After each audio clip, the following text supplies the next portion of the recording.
This is on-the-job training, and Mardi also acts as a backup to her sister Laduma during attacks. When hunting, they're the ones the cubs will need to watch. At all other times, it's the pride male, Panwi, who keeps the family members in line.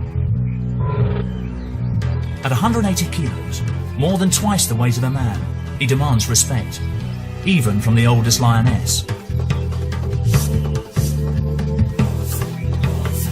If he senses a challenge, things could turn nasty.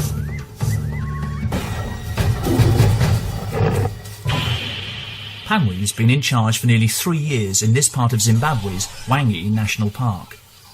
His territory, thick scrubland in the Makalolo Depression, supports especially large herds of buffalo. The cubs will have to learn how to take on animals weighing 4 times as much as a lion, with tempers to match. As the cubs mature, they get a chance to take part in a proper hunt. Buffalo come to battle equipped with some of the heaviest and deadliest horns in the animal kingdom.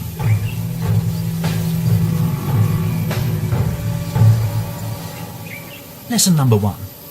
Know how to pick the easiest target. When the largest buffalo close ranks, the herd is almost invincible.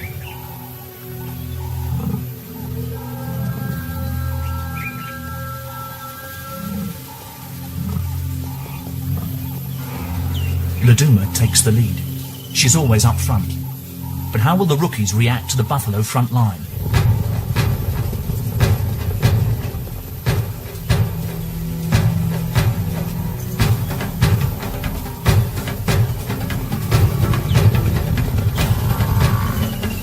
Confident and strong, Laduma storms in.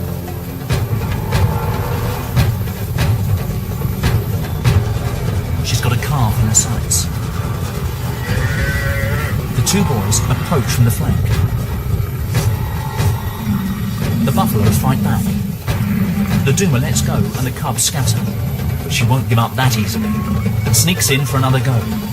But the herd now has the upper hand.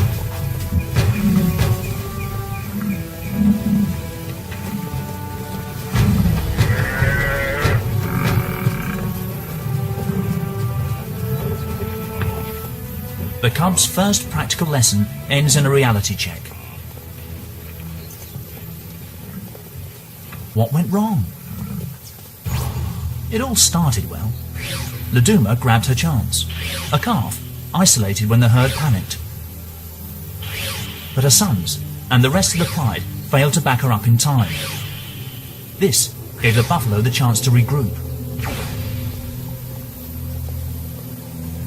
In the end, the lions were outmaneuvered by their prey. Strength in numbers and team play won the day.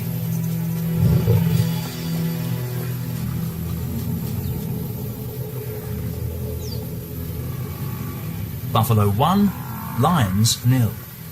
These cubs have got a lot to learn.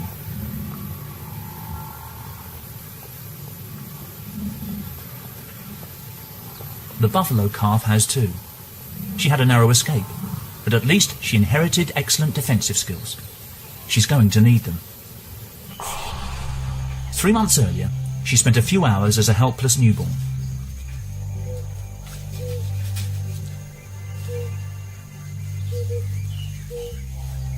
Still wet with afterbirth, she struggled to her feet and within days joined the safety of the herd.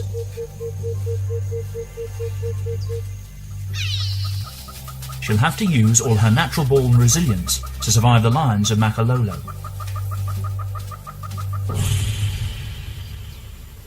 It's the driest part of the year, and the pride has got used to waiting for easier meals. As animals fall victim to thirst, hunger and exhaustion, the lion's darker side seems to emerge.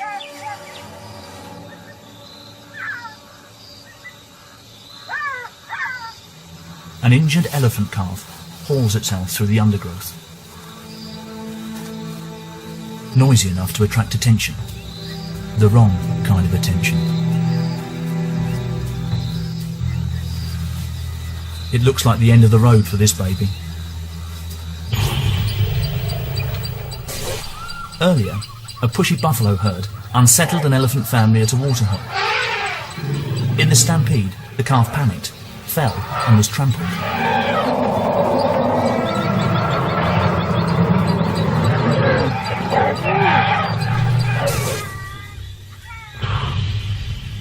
It was left for dead, but on broken legs, it spent the intervening hours dragging itself towards cover. It's in no state to defend itself. Usually, we'd expect lions to suffocate their prey by clamping the victim's windpipe before they tuck in. This is the first time Laduma's sons, Marlo and Kimber, have encountered a situation like this. What will they do?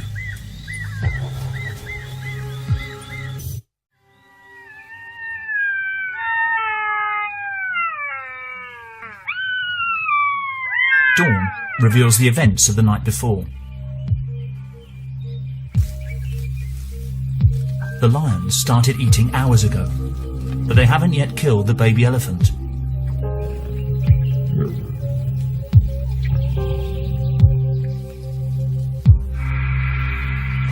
Although still alive, it barely moves. Trauma has probably pushed it into a semi-coma.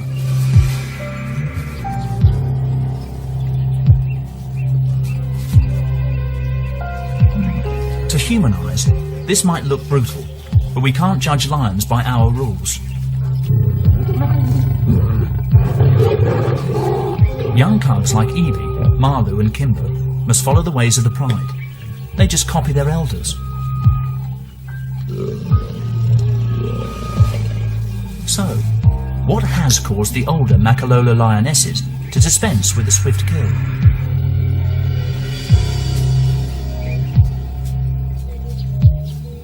Maybe the clue is in the victim's behaviour. This baby elephant didn't put up a fight. It's a quick, clinical kill only necessary to subdue a struggling victim. The calf died sometime later. But the pride's movements after this might reveal what's behind their unusual behaviour. They left and returned to the carcass several times. To leave a meal unattended like this suggests they don't have rivals for their food. In the heart of the territory defended by Pamwi, Laduma's family lives unchallenged. This isn't unique among wild lions, but it's a rare luxury.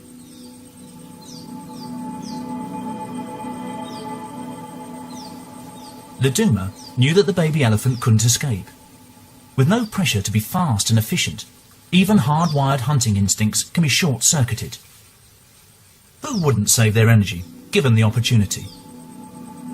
Their instinct to sleep for up to 20 hours a day, though, seems right on track. More clues about why these lions kill the way they do are found all around.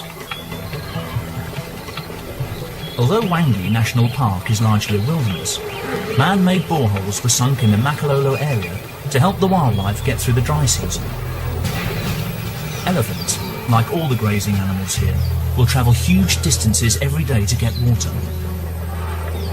When two heavyweights want the same thing, sometimes the pressure valves burst.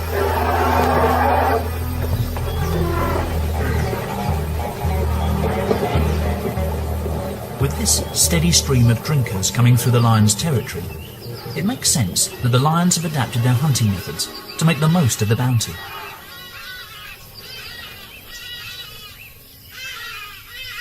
But the question for the cubs is this: was eating an animal alive just a one-off, or are they likely to make a habit of it?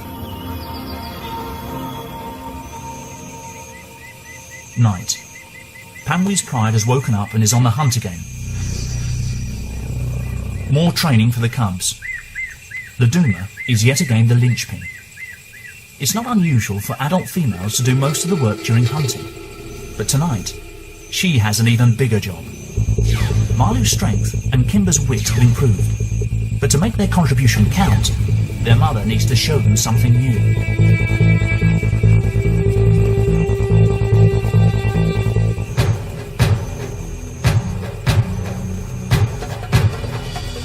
Tonight, can they help coordinate the attack and show the buffalo they mean business?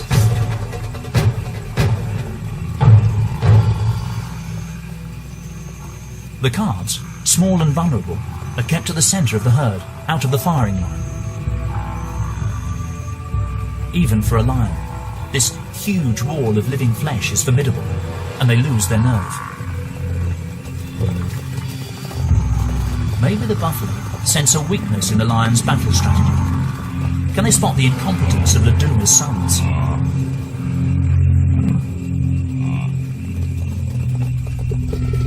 Who knows?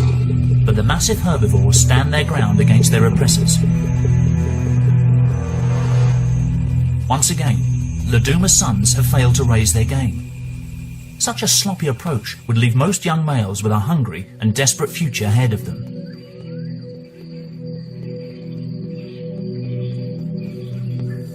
But Makalolo, yet again, offers them a soft option. Another tiny elephant calf wanders alone. Born only a few weeks previously, he's been abandoned by his herd. Newborn elephants are prone to attack, and sensing danger, his mother and concerned aunts try to push the calf to its feet.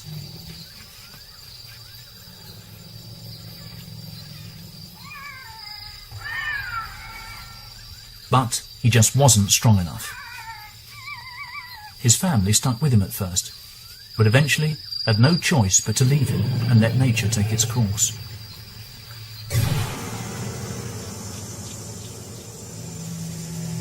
He survived the first days alone, but unprotected, he faces grave danger. The pride has picked up his scent.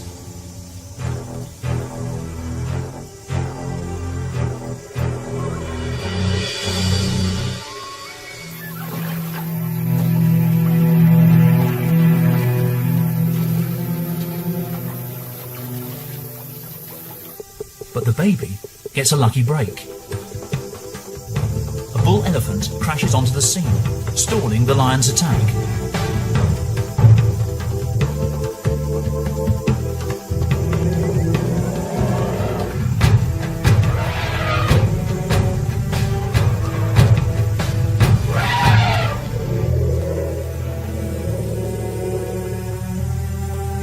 They wait to see what will happen next.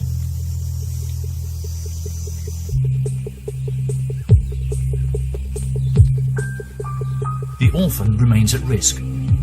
Will a bull elephant, an unpredictable loner, tolerate a calf? They seem to form an unlikely alliance.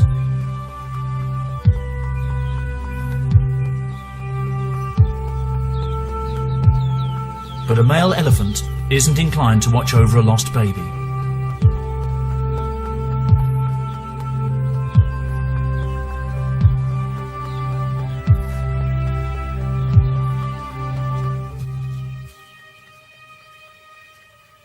Their companionship can only last a few hours. The calf stumbles on alone.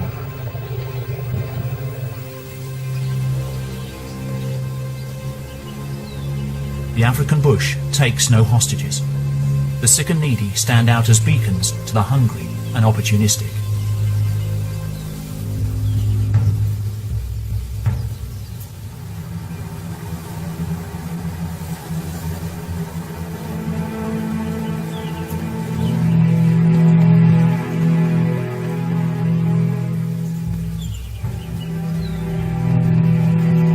The vultures are already here. Predicting impending doom is their speciality. Trumped by nightfall, they must wait for another day.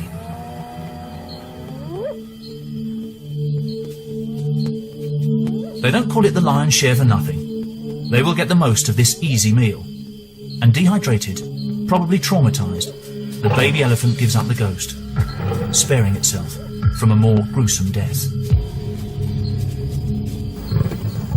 Malu and Kimber, now juveniles, don't know it, but this will be the last time they feed so easily.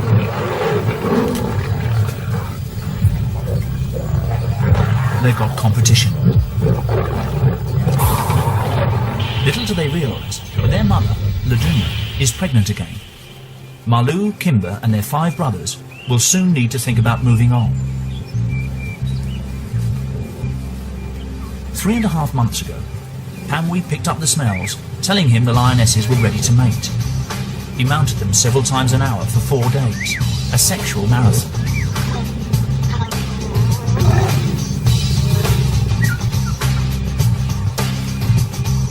The birth of a new litter will mark a turning point in the lives of Marlu and Kimber. With more mouths to feed, it's crunch time. The extra competition means life will get tougher from here on in.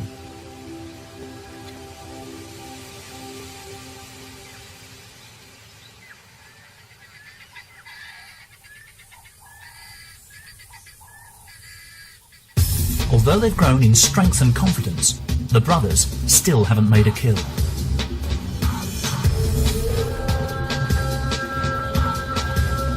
The time for lessons is almost over. Perhaps sensing that they need a game plan, they give their mother some proper backup. It's a turning point for the boys.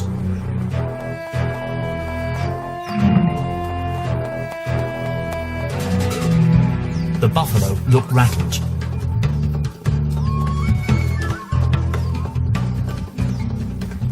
A fast charge confuses the herd, and in the chaos, there's a straggler.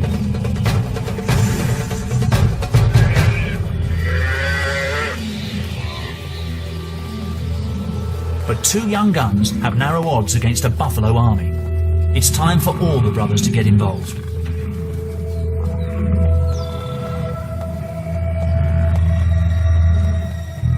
By spreading out to create a buffalo front line, a standoff ensues.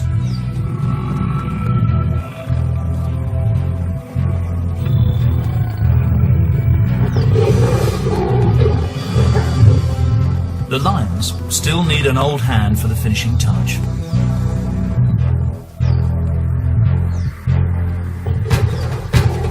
This time, it's their aunt, Mardi, who backs up the boys.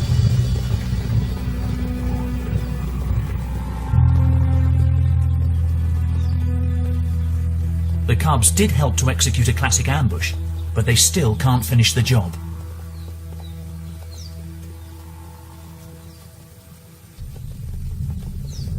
The rest of the buffaloes have sensibly backed off. So Luduma takes this opportunity to teach her sons another crucial lesson. Instead of quickly suffocating the calf herself, she lets it go for the young males to kill. With this opportunity suddenly thrust upon them, the cubs seem confused, lazy even. It's like watching a domestic cat playing with its food. Are these lions simply not hungry enough to make a kill? It's highly unusual to see a lion hold back its killer instinct. Even Mardi has a casual approach to the kill.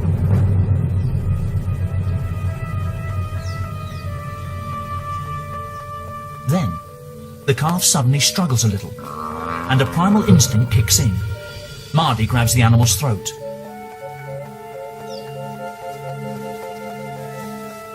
A little sustained pressure and the calf will suffocate. But she doesn't see it through.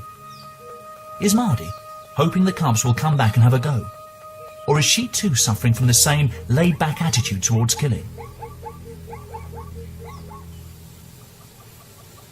Even faced with the wrath and weaponry of the Cape buffalo, can they simply not be bothered to learn to kill in the classic way? It's nightfall before the lions tuck in. Round here, death does not always come quickly.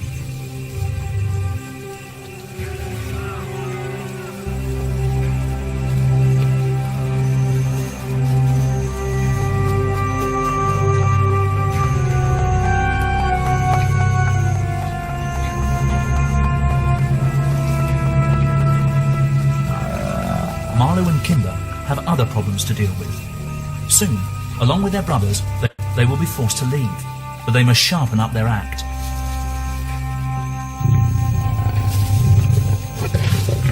Family dynamics are changing. The growing males are showing dominance over their mothers, but they still can't handle killing on their own.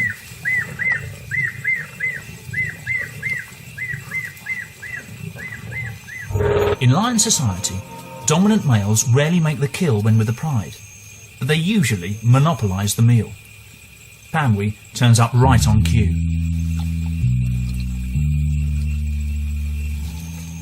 Kimber and Marlu give him space. The two brothers are developing a close bond, a bond that could, one day, put them into direct competition with their father. To keep the young upstarts in check, Pamwi moves in to shake things up.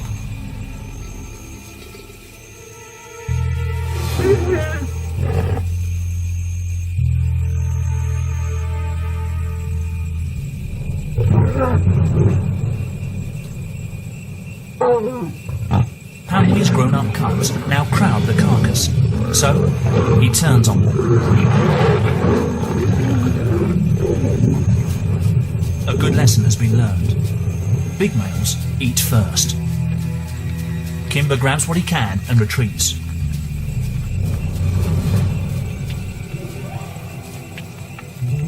The new litter of young cubs gets preferential treatment.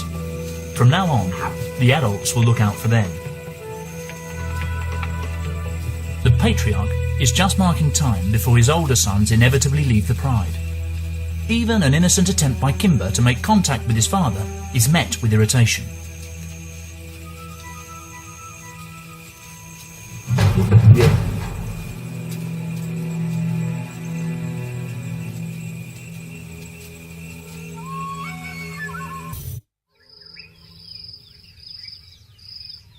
Tensions within the pride simmer on into October. Then, the Makalolo heatwave begins.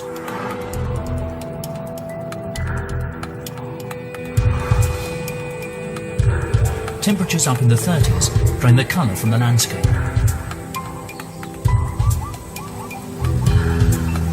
Dust storms sweep through, and even the man-made boreholes dry up.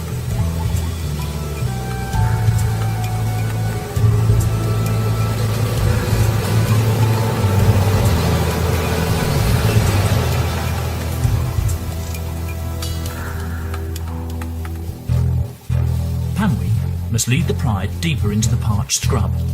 Kimber, Marlu and the other large cubs still trek with the family. With food getting harder to find, they remain an essential part of the team. Their mothers, however, will be watching their every move. The new cubs are now the priority.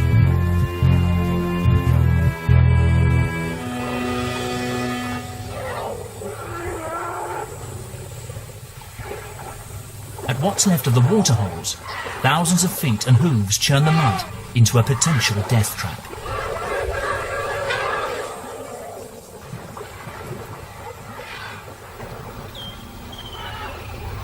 Adult elephants indulge in the usual skincare routine, but for a baby, it's a new danger.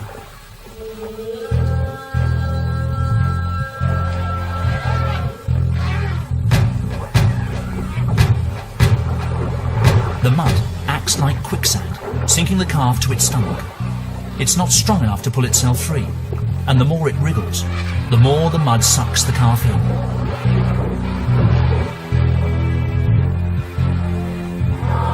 The elephants in this area have already lost 2 calves.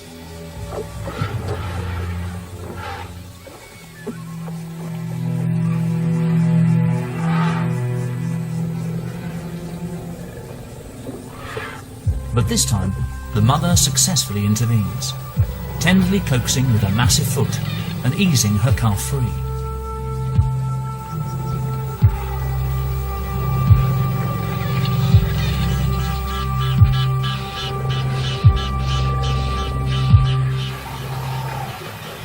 The mud is a real menace. Buffalo have broad, flat hooves to stay on top of it, but invisible holes riddle the pool.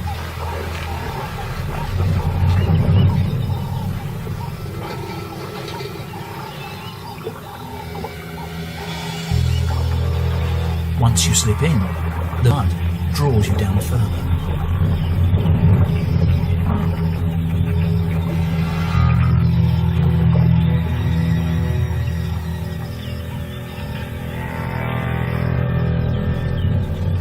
For 2 days, this helpless cow bakes under the glaring sun. Nighttime, brings little relief.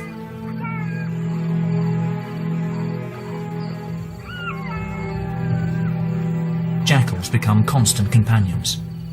They're waiting for the surface mud to harden and create a pathway to the feast.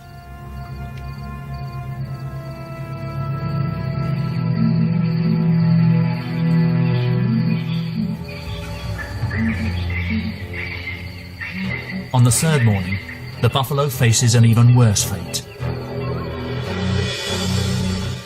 The Makalolo pride turns up. As usual, it's Laduma who takes the responsibility. To get a good hold on the animal, Laduma will need to reach it without getting stuck herself. If she can, her pride will eat well.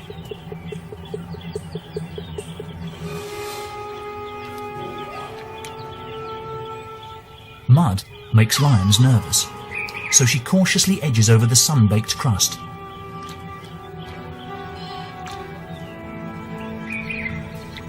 Even though she could simply start feeding at the soft rump, Laduma seems to want to show the cubs a textbook kill. She can't reach the windpipe. Instead, she holds the buffalo's snout, long enough to bring a quick end. It's a mystery why Laduma chose to go for a traditional kill this time.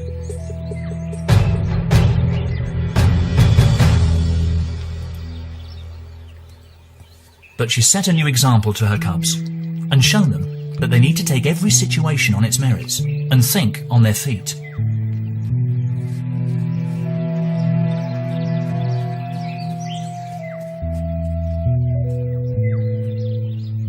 This buffalo could have appeared more threatening than we think.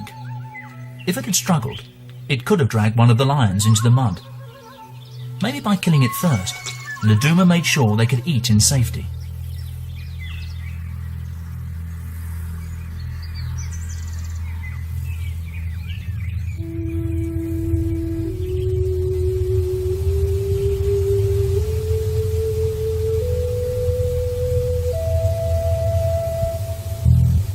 The juvenile lions have bought some extra time by feeding on animals already weak from the hardships of the dry season. But for Kimber and Marlou, these lazy days hanging out with their mother and relying on her to provide their food are numbered. Nearly fully grown, the boy cubs have huge appetites and growing aspirations. November brings long-awaited relief from the heat.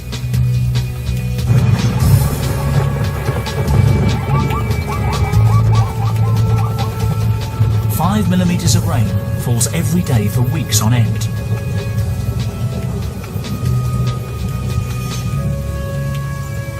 Gradually, the rains rejuvenate the scorched landscape.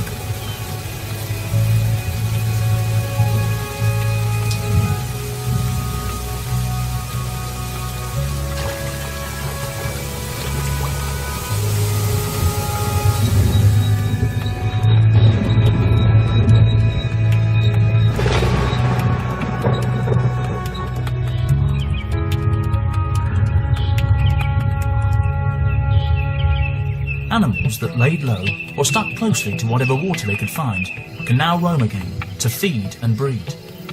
The annual baby boom has arrived.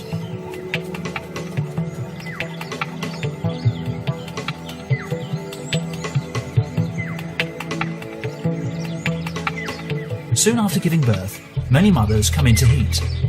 Males lock horns to win the right to breed with them.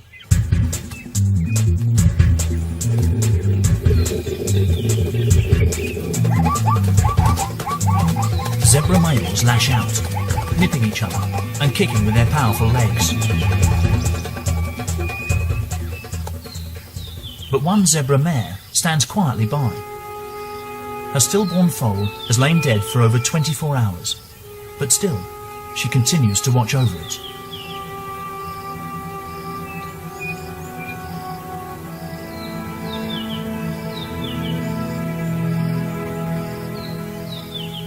Jackals hover nearby. One animal's tragedy is another's meal, and the chance to produce a family of their own.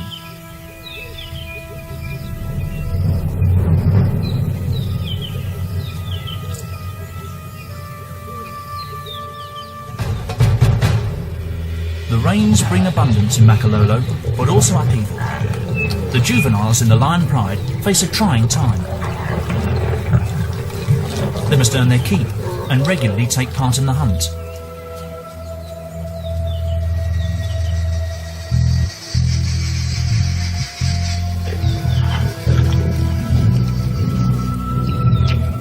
The new litter has grown fast, and now Kimber, Marlou and the others find even more competition around the kill.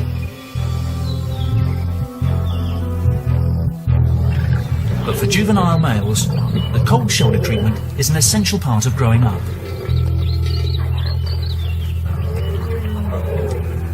Instinctively, they know not to fight for their place, and they know their father well enough. He would stamp out any challenge to his authority. But after the meal, the family fault lines temporarily close over, and they enjoy a bit of quality time. The young cubs are catching up fast, and the lionesses have their work cut out. The older siblings have only a little time left before they are pushed out.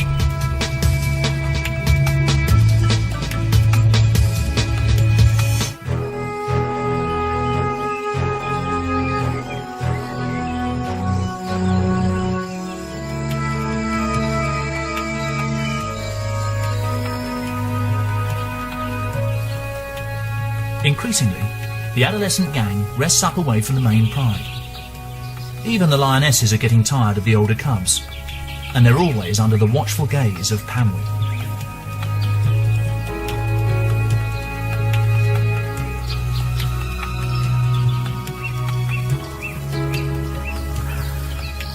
Such a formidable coalition.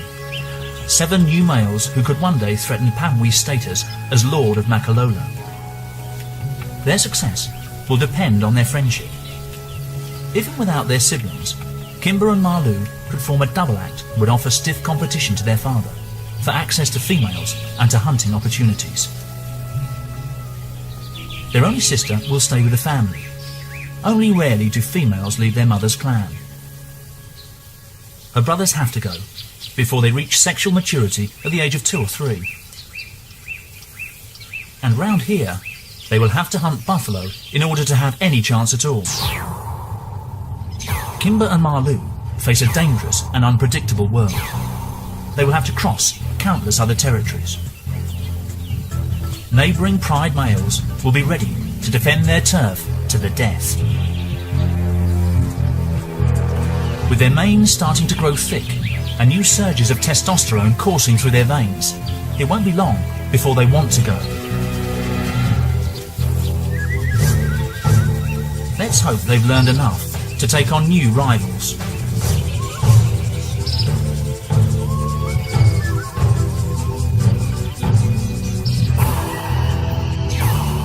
They have come a long way. The innocent games from their nursery have evolved into elaborate moves on the battlefield.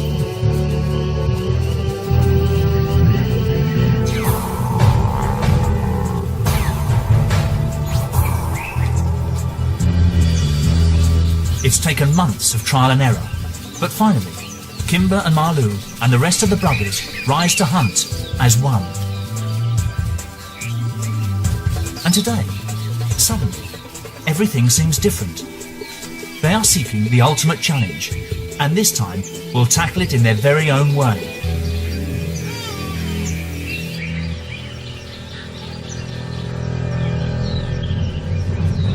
For once, they have no adult lionesses to dig them out of a hole, but they rise to the occasion. Good teamwork helps them locate and ambush a solitary buffalo bull.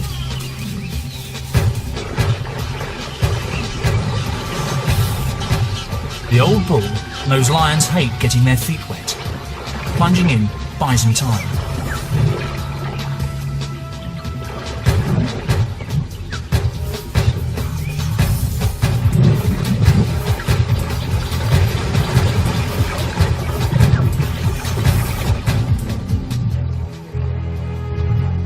Marlou courageously wades in.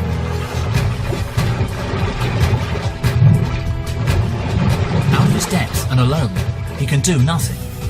And what's more, this bull has attitude.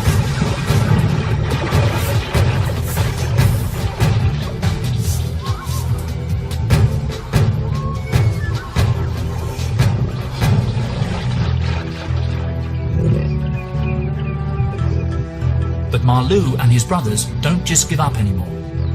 They've grown in maturity and in patience. Working together, they prove they can cope on their own.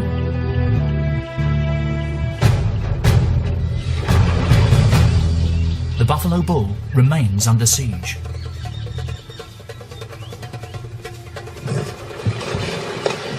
The lions play safe, rightly so.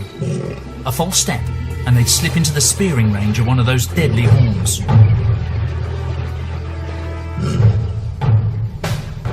They stake out the bank, harassing and wearing down the cornered buffalo.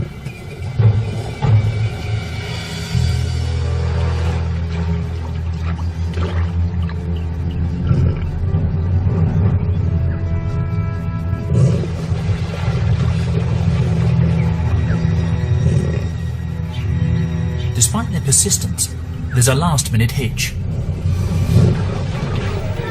A bull elephant shows up at the waterhole.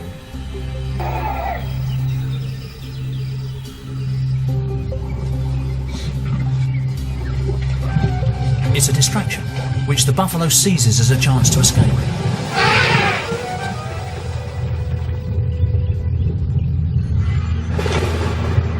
On this occasion, luck ran against them. But even seasoned hunters regularly miss their target.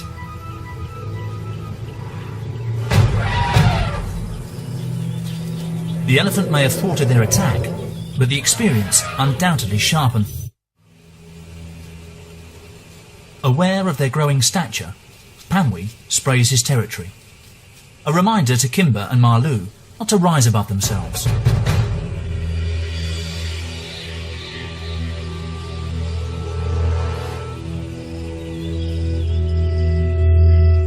The good times are over. By June, everything dries up again.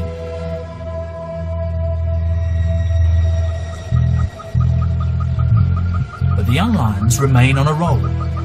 Winter brings their biggest and toughest test yet. The buffalo herd bulges with youngsters. Some of them were born at the same time as our lion cubs. They've survived and now weigh in at a sturdy 400 kilos.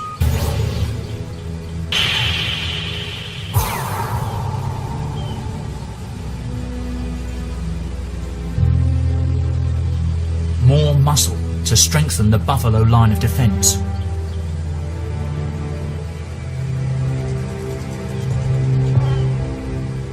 These buffalo may have good odds for this fight, but their enemies have come of age too.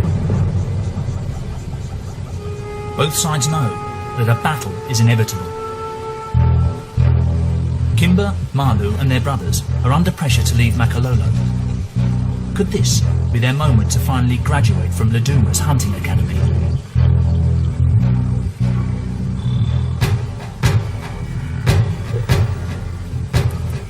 Laduma does what comes naturally to her and spearheads the attack. After several mock charges, they succeed in isolating a young buffalo. Kimber claws into her back to hold her. The adult buffalo turn back, but the lions remain focused. Staying well away from the sharp end, Marlou and Kimber finally help Laduma bring the animal down.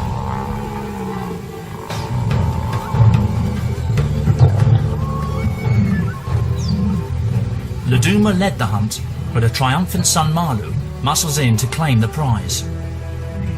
Question is, what will he do next? The buffalo haven't given up, so Laduma sets off to confront them again.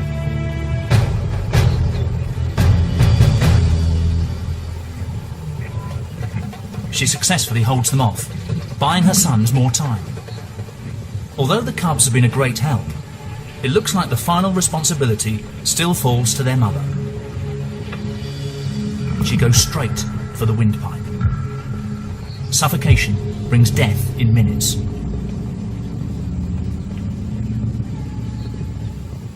For these cubs, it looks like they won't learn to finish their prey off until they've left home and are forced to do it for themselves. But at least they've shown that the unconventional habits they experienced when they were very young aren't necessarily here to stay.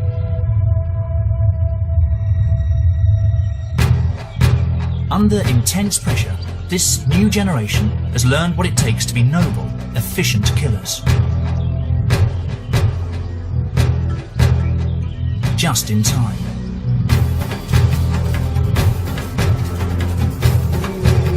An excursion into the territory next door gives Marlu and Kimber a huge fright, when Pamwee's nearest competitor gives them a real taste of things to come. Realising it's time to leave, Marlu and Kimber lead the exodus. Their father now has a new litter to help the females with the hunt. But they go armed with the experience to survive beyond the cosy world of Makalolo. In time, this powerful coalition of brothers will rule the bush elsewhere. For their mother, it's business as usual. The cycle of feast and famine in Makalolo goes on, and Laduma will continue to roll with the punches.